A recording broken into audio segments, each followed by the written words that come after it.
How to install a radio on a Mark 1 Ford Focus.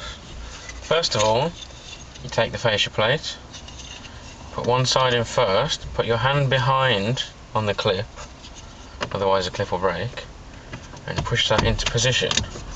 That clips in like so. You then take the cage from the new radio, which looks like this part here. So we take that off. There are removal keys supplied in the box, but don't need to use them really. So the wires go through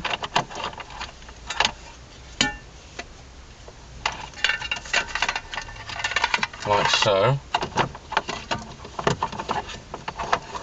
which can be a bit tricky.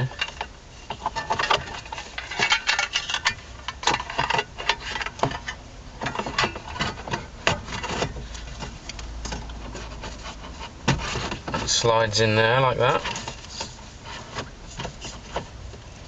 It's probably a better idea to connect the ISO looms beforehand.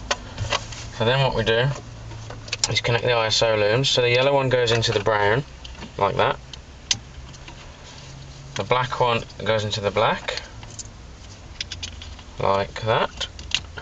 And this one here is for the steering wheel remote control. Now a lot of people won't bother to use that. You can buy an adapter that plugs in, but in this case they won't. Then the aerial adapter goes onto the aerial like so. That's plugged in.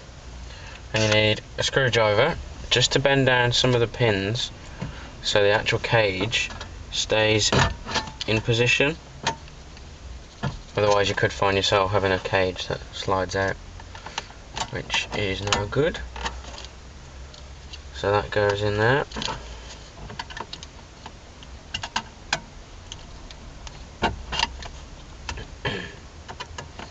Then just do some of the top ones so it holds the fascia in.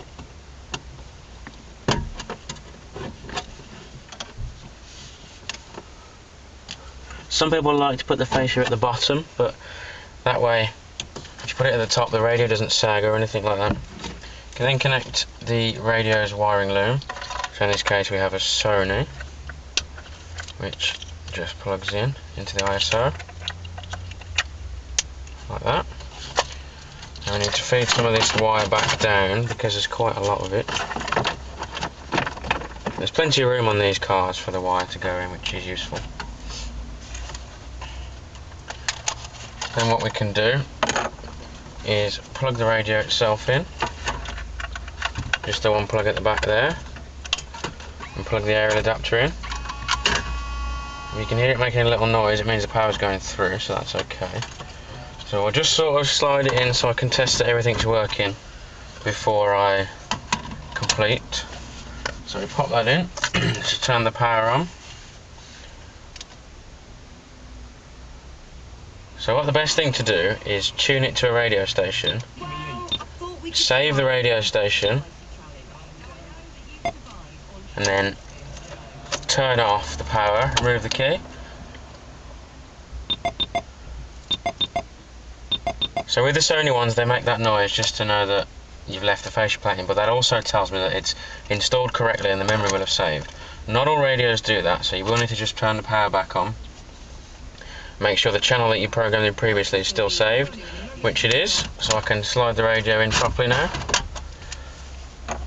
Refit the little fascia panel,